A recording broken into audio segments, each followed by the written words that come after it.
న్యాయాధిపతుల గ్రంథము 10వ అధ్యాయము. అబీమెలకునకు తరువాత ఇశ్శాఖారు గోత్రీకుడైన దోదో మనమడును పువ్వా కుమారుడును అయిన తోలా న్యాయాధిపతిగా నియమింపబడెను.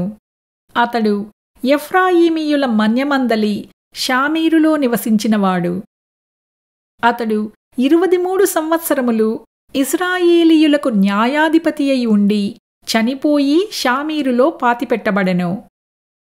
అతని తరువాత గిలాదు దేశస్థుడైన యాయీరు నియమింపబడినవాడై 22 సంవత్సరములు ఇశ్రాయేలీయులకు న్యాయాధిపతిగా ఉండెను. అతనికి 30 మంది కుమారులుండిరి. వారు 30 గాడిద పిల్లలనెక్కి తిరుగువారు. 30 ఊరులు వారికుండెను. నేటి వరకు వాటికి యాయీరు గ్రామములని పేరు. అవి గిలాదు దేశములో ఉన్నవి. యాయీరు చనిపోయి కామోనులో పాతిపెట్టబడెను. ఇశ్రాయేలీయులు యెహోవా సన్నిధిని మరలా దుష్ప్రవర్తనులైరి. వారు యెహోవాను విసర్జించి ఆయన సేవ మానివేసి బయలులు అష్టారోతులు అను సిరియనుల దేవతలను, సీదోనీయుల దేవతలను, మోయాబీయుల దేవతలను, అమ్మోనీయుల దేవతలను, ఫిలిష్తీయుల దేవతలను పూజించుచూ వచ్చిరి. యెహోవా కోపాగ్ని ఇశ్రాయేలీయుల మీద మండగా ఆయన ఫిలిష్తీయుల చేతికిని అమ్మోనీయుల చేతికిని వారినప్పగించెను.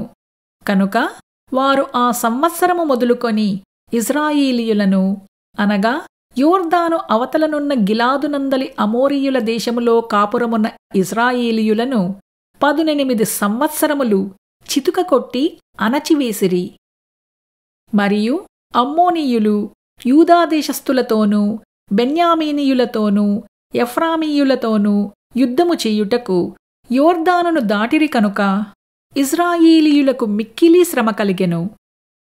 అప్పుడు ఇశ్రాయేలీయులు, మేము నీ సన్నిధిని పాపము చేసియున్నాము, మా దేవుని విడిచి బయలులను పూజించియున్నామని యెహోవాకు మొరపెట్టగా, యెహోవా ఐగుప్తీయుల వంశము నుండియు అమోరీయుల వంశములో నుండియు అమ్మోనీయుల వంశములో నుండియు ఫిలిష్తీయుల వంశములో నుండియు మాత్రము కాక సీదోనీయులును అమాలేకీయులును మయోనీయులును మిమ్మును బాధపరిచినప్పుడు వారి వశములో నుండియు నేను మిమ్మును రక్షించితిని కదా.